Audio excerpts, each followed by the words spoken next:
Hi, I'm Nicole. I'm Pete. We work at FedRAMP.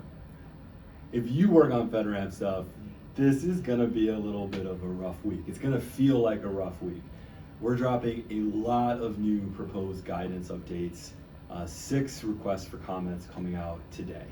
Yeah, we thought about trickling them out slowly over the course of a couple months, but they're also interrelated and we had them all done, so we figured we'd rip the Band-Aid off and release them all at the same time.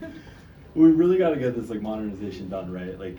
3 years ago, FedRAMP was recreated with the FedRAMP Authorization Act.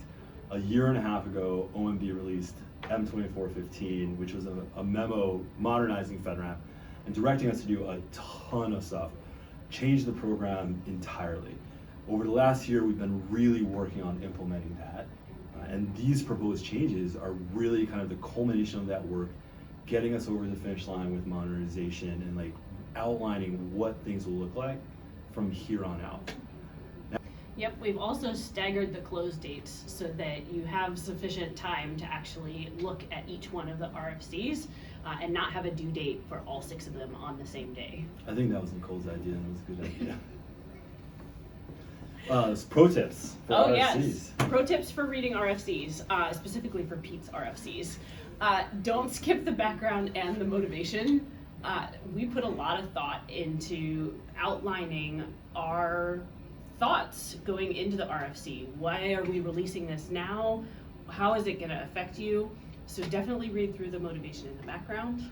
And sometimes you'll get some cool, fun stories about old materials and the history of things you never thought about. Who knows where system security plans came from? It's in the background of one of these RFCs.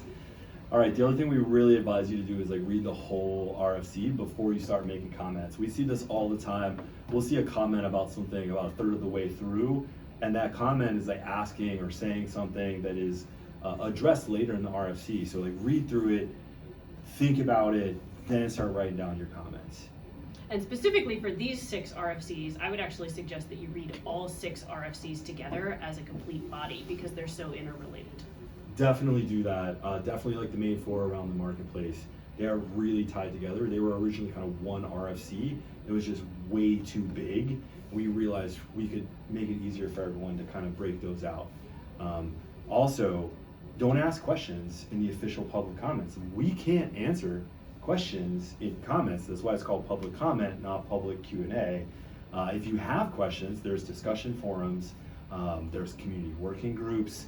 There's all sorts of ways to ask those questions and we can answer them. But in the request for comment, official comment, just leave us comments. That's what we need. Yep. So you can go to fedramp.gov/RFCs to check out all the RFCs. We also maintain a change log so you can keep track of all the crazy stuff we're up to at FedRAMP. And we look forward to seeing you in the community groups. There we go.